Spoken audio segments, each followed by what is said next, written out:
Hey everyone, Ryan here at Plague Scythe Studios. Welcome back to another blind gear shootout. As you can probably tell from today's choice of instrument, this episode is actually bass guitar themed, specifically with Darkglass gear. We'll be taking a look at some Darkglass products, or at the very least gear that is inspired by the Darkglass sound in terms of physical pedals, hardware, VST plugins, as I would normally do on this series, except most of the time it's more towards high gain guitar amplifiers. So to get things started, we're going to be using two different DIs, one of which is more focused on the low B flat string, and the second of which will be more focused on this next string, which I have tuned up to F. For both takes, we'll be using this Wolf S85 bass. This is a 35-inch scale 5-string bass guitar. It's got a pair of soap bar humbuckers as well as a 3-band active preamp. We'll have the preamp engaged as well as the pickup selector set between the neutral position, meaning you're getting both of these at the same time, but we're actually not going to use the onboard EQ. They're all set to neutral, so no frequencies are being boosted or cut on the instrument itself. I kind of want to show what the Darkglass products can do on their own, which means that this isn't necessarily the absolute best this instrument can sound, but that also means that if you don't have an onboard preamp, you're using a completely passive bass, then you'll be able to get kind of a similar sound. And if you do, then all the better. Then you'll have even more versatility that I'm showing here. As always with these gear shootouts, we'll be using the same impulse response sound for each round of testing to eliminate any potential variables with, say, the quality of the IR in an onboard pedal versus a VST plugin, and we'll be using a separate one for each round, but they'll all be the same within the individual test, so you'll be able to hear exactly what each pedal or what each plugin or whatever is doing on its own. So with that, let's get started.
before I reveal who is who, let's introduce our contestants, beginning with the only physical Darkglass pedal in this collection. So this is the Alpha Omega Ultra. This is John Stockman's signature overdrive preamp thing. It's phenomenal. I love this pedal. This will probably be my go-to bass guitar sound for a long time to come, for one major reason, and that is the mod control here, which allows you to blend between two different distortion circuits. And if you are intuitive, you probably guess that it's the Alpha circuit and the Omega circuit.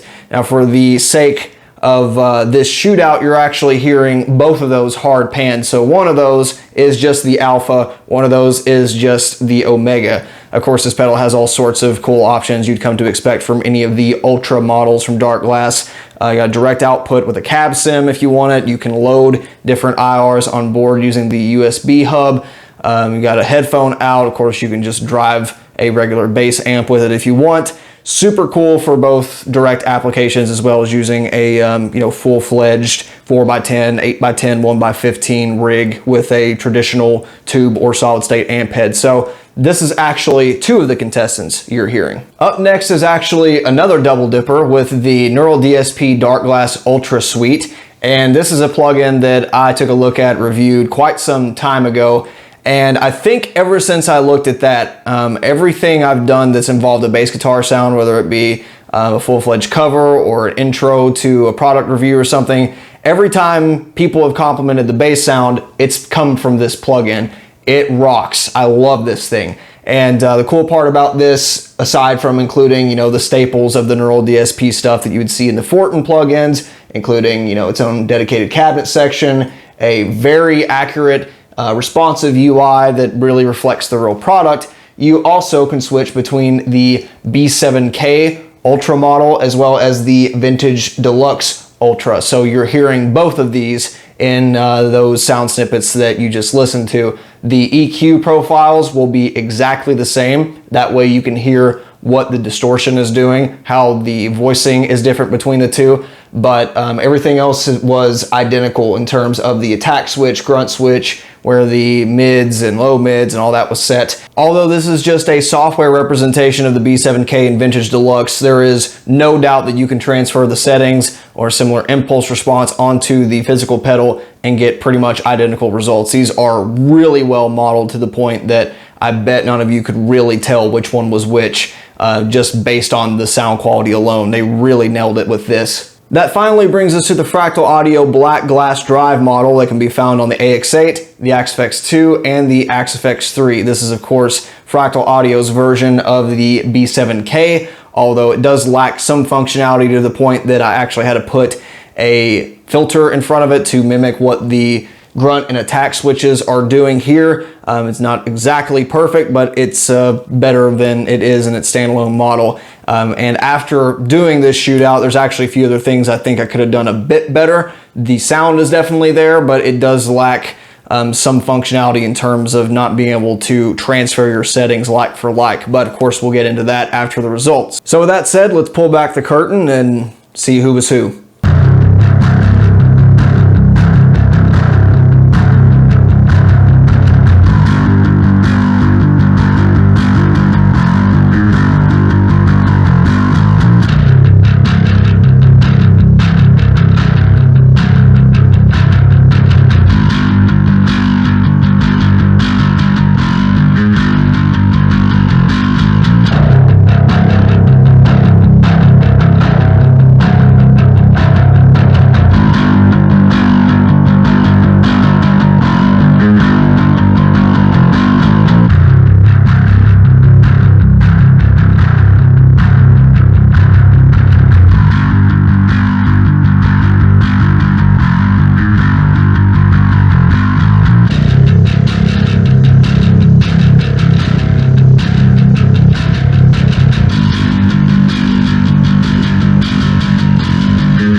point of this show's format is, of course, to allow you as the viewer to make up your own mind when it comes to the winners or losers of this kind of shootout. Of course, that's going to be determined based on what kind of bass guitar sound you're going after, what kind of biases you may have, and ultimately what kind of biases I have and exhibit on these tests. But as someone who's used a couple of these products rather extensively for recording, I figure I'll give you my 2 cents as well. For me, I think surprising enough, the last place in both of those shootouts was the Fractal AX8.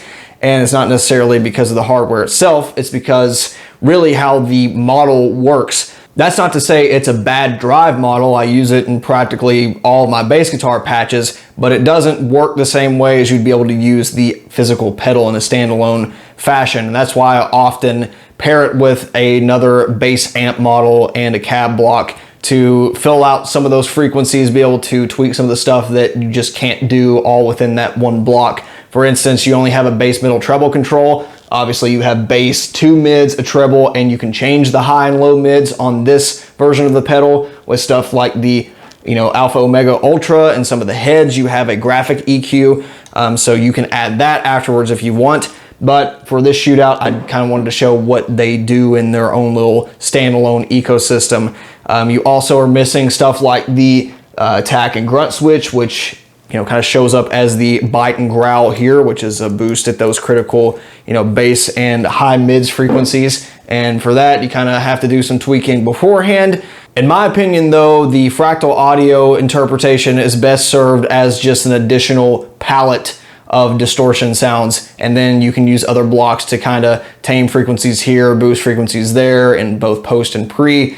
And it's definitely a great tool to have. I'm super glad they added it, a year or so ago, but it certainly doesn't do the real pedals justice in terms of how they work and their functionality. Now for the rest of the models, I kind of liked them all a lot. Of course, there was an instance of like with the Vintage Deluxe model, obviously it's voiced to sound more like a vintage amplifier, so you have more low mids and mids in general. And for that, I kind of like to boost some of the treble frequencies and cut a little bit of the mids to bring it more in line with the B7K. But this is a great platform for any sort of bass guitar sound, in my opinion. I really like the Alpha distortion circuit on its own, which I didn't really experiment all that much with just playing through it. I always had a blend, but on its own it sounds really great. It's fairly close to the B7K with a little bit of a different texture. The Omega is pretty great too. It's just it's fatter, it's rounder, whatever kind of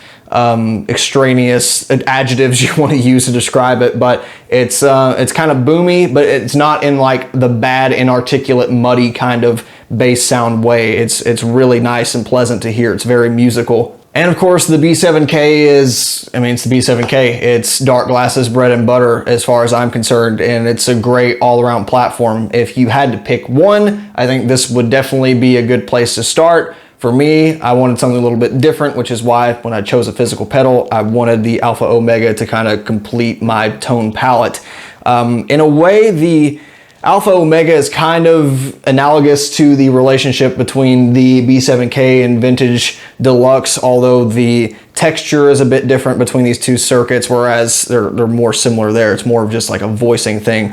And obviously the way you dial this in with the graphic EQ makes some differences, but in terms of the blend, level drive, everything else works pretty similarly. So if I had to give my personal winner, I think like the prog metal bass sound is that. It's the B7K, and I love it. I'll be sticking with that probably for the foreseeable future, unless they do something that completely eradicates that. But I don't see that happening. It's really nice. The Vintage Deluxe, I think, is a wonderful platform for even distorted bass tones. I've seen it boosted. I've seen people use stuff after it to, manipulate the frequencies in the same way you might do with a more traditional bass amp, and it sounds great. So don't shy away from that, even if you don't play classic rock or more mild bass tones. And then the Alpha Omega for me is like the kind of blank slate do it all, because being able to blend between these two circuits is just a godsend. And for that, I'll show you some demos in a moment that do kind of have my preferred blend, which is around there. But you can make this kind of sound similar to both. And when you combine all those features, you basically get a direct box that for me is like the perfect death metal, technical metal, gent bass tone, and it can do so much more than that. You can bypass the distortion, and it's a great, you know, Sans amp style direct sound. Can do a whole hell of a lot. So for me, the winner is yes when it comes to the Darkglass stuff in general.